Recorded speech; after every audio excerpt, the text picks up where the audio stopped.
नमस्ते भारत, आप देख रहे WH न्यूज। मैं हूं विजय खौसे। चुनाव के मौके पर दल बदलू कार्यकर्ता पक्ष प्रवेश कर अपना अस्तित्व खो रहे हैं। बड़े पार्टी में पक्ष प्रवेश किया तो उनको ऐसा लगता है कि मैं नेता बन गया है, लेकिन ऐसा कतई नहीं होता। बड़ी पार्टी में तो चादर उठानी ही पड़ती है बॉस। नागपुर में वंचित बहुजन आघाड़ी का कार्यकर्ता प्रफुल्ल गणवीर ने वंचित को छोड़ कांग्रेस में पक्ष प्रवेश किया। खास बात तो यह है कि प्रफुल्ल ने अपने भाभी को वंचित बहुजन आघाड़ी का टिकट दिलाया, वो खुद ने कांग्रेस का हाथ थमा लिया।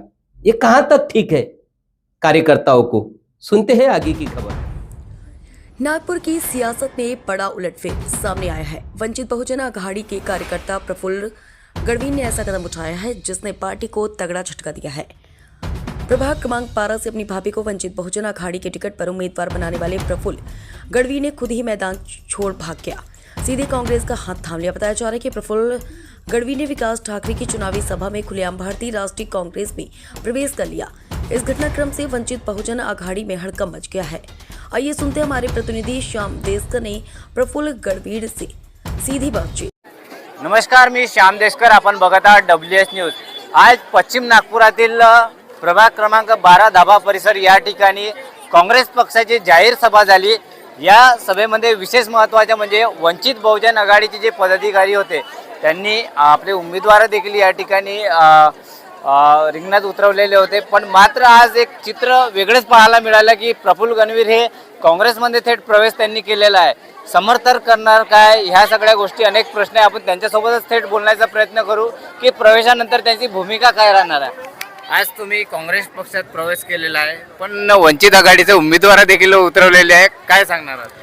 बघा, महाराष्ट्रामध्ये सध्या बाळासाहेब आंबेडकर यांनी वंचित बहुजन आघाडी आणि काँग्रेसचा जिथे कुठे स्थानिक पातळीवर सपोर्ट आणि समर्थन एकमेकांना देऊन एक जॉईंटमध्ये उमेदवार उभं करण्याचे जे प्रयत्न होते त्या प्रयत्नांना कुठे कुठे यशही आले। स्थानिक पातळीवर जसं मुंबईला वंचित बहुजन आघाडी आणि काँग्रेस पक्ष असं समविचारी पक्षाचे जे अलायन्स झाले, त्याच पद्धतीने नागपूर शहरातही असा प्रयत्न सुरू होता। पण शेवटच्या टोकाला अचानकपणे ते युती होऊ शकली नाही आणि ती आघाडी होऊ न शकल्यामुळे मग वंचित बहुजन आघाडीला इथं प्रत्येक प्रभागात उमेदवार उभं करण्याची जेव्हा वेळ आली तेव्हा मी या दाभा प्रभागातून मी या पहिले वंचित बहुजन आघाडीतून निवडणूक लढलो होतो। त्या कारणाने आमच्याकडे त्या उमेदवारीला घेऊन उमेदवारी अर्ज भरण्याचा आमच्यावर पाडी आली आणि त्या माध्यमातून जनतेच्या विकासासाठी वंचित बहुजन आघाडी गेल्या 8 वर्षापासून आम्ही जे काम करत होतो त्याच्यातून आम्ही म्हटलं की पक्षाने आम्हाला एबी फॉर्म दिला आणि तो आम्ही टाकला।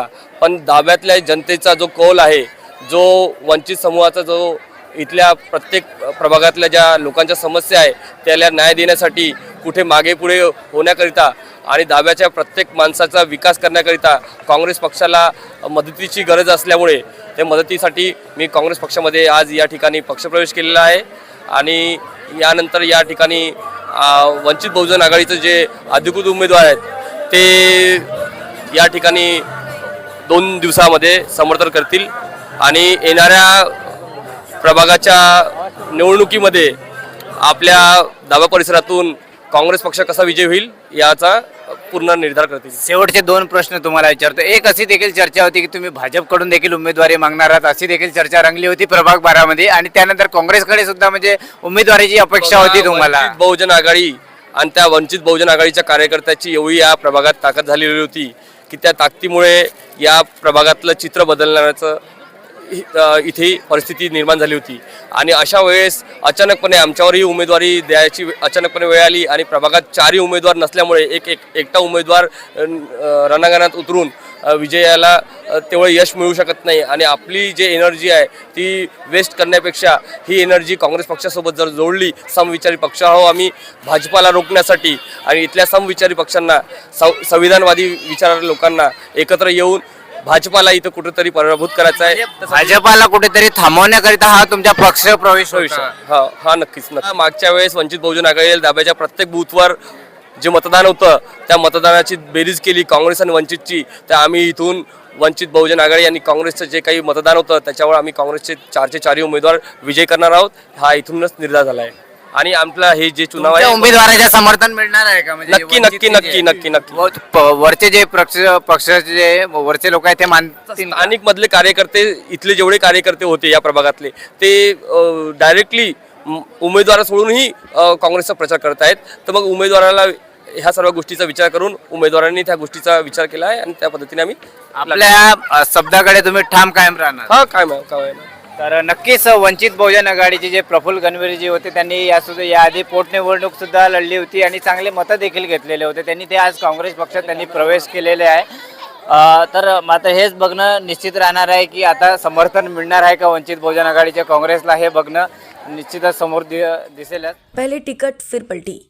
प्रफुल्ल गढ़वीर वाड़ी नगर परिषद चुनाव के समय से ही इधर उधर भटकने की राजनीति कर रहे थे। इसके बावजूद वंचित बहुजन अखाड़ी के स्थानीय नेतृत्व ने इस ओर ध्यान नहीं दिया और बिना गहन जांच पड़ताल के सीधे उसकी भाभी को वंचित का टिकट दे दिया। नतीजा यह हुआ कि अब पार्टी को विश्वासघात का सामना करना पड़ा है। इस सनसनीखेज घटनाक्रम ने नागपुर की चुनावी राजनीति को गरमा दिया है। अब सबकी नजर इस पर टिकी है कि वंचित बहुजन अखाड़ी इस धोखे पर क्या कार्रवाई करती है और क्या कांग्रेस को इससे सीधा राजनीतिक फायदा मिलता है।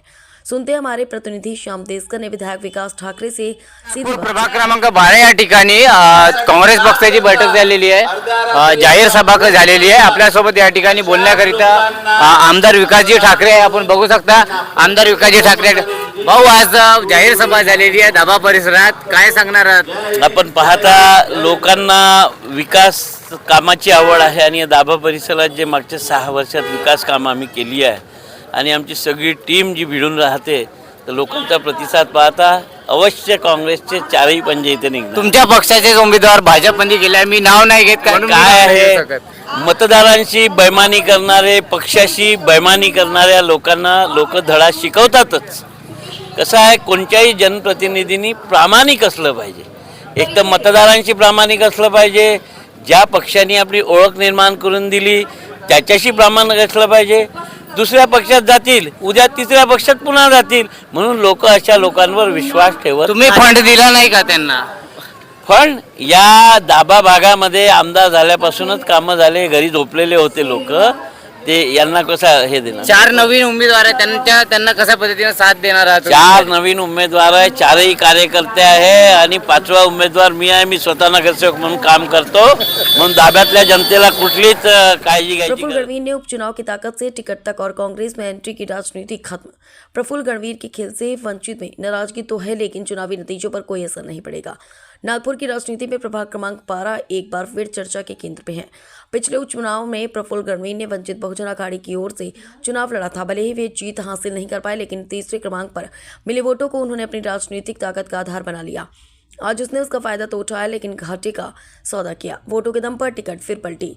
इन्हीं वोटों का हवाला देकर प्रफुल्ल गढ़वीर ने इस बार भाभी के लिए वंचित का टिकट हासिल किया, लेकिन खुद ने मैदान छोड़ते हुए सीधे कांग्रेस में प्रवेश कर लिया। राजनीतिक विश्लेषकों की माने तो यह कदम न सिर्फ वंचित के लिए झटका है, बल्कि प्रफुल्ल की अपनी राजनीति के अंत के तौर पर भी देखा जा रहा है। विकास ठाकरे का दांव उल्टा पड़ता दिख रहा। प्रफुल्ल गढ़वीर को विकास ठाकरे की मौजूदगी में भारतीय राष्ट्रीय कांग्रेस में शामिल कराया गया। बताया जा रहा है कि अपनी सीटें सुरक्षित रखने के डर से विधायक ठाकरे ने यह सीधा कदम उठाया, लेकिन यही फैसला वंचित के खेमे में भारी नाराजगी का कारण बन गया है। नाराजगी का सीधा असर चुनाव परिणाम पर वंचित कार्यकर्ताओं में यह भावना तेज है कि उनके वोटों की ताकत को तोड़ा क्या। अंदर खाने चर्चा है कि इस घटनाक्रम का सीधा असर चुनावी रिजल्ट पर पड़ सकता है। कुछ कार्यकर्ता खुलकर कह रहे हैं कि यह विश्वास खाते जिसे मतदाता भूलेंगे नहीं। सबसे बड़ा सवाल, अगर कांग्रेस को वंचित बहुजन वोट बैंक की इतनी ही जरूरत थी तो नागपुर महानगर पालिका में वंचित बहुजन आघाड़ी के साथ गठबंधन क्यों नहीं किया, ये सवाल कांग्रेस पे उठ रहा है। क्या व्यक्तिगत तोड़फोड़ को गठबंधन से ऊपर रखा गया? ये सवाल अब सियासी गलियारों में गूंज रहा है। आने वाले दिनों में साफ होगा कि यह राजनीतिक खेल किसके पक्ष में जाता है और किसके पक्ष का पलड़ा भारी होता है, ये तो 16 तारीख की ही तय करेंगी। आपकी राय क्या है कमेंट बॉक्स में अवश्य लिखें। चैनल को लाइक करें, सब्सक्राइब करें। धन्यवाद, नमस्कार।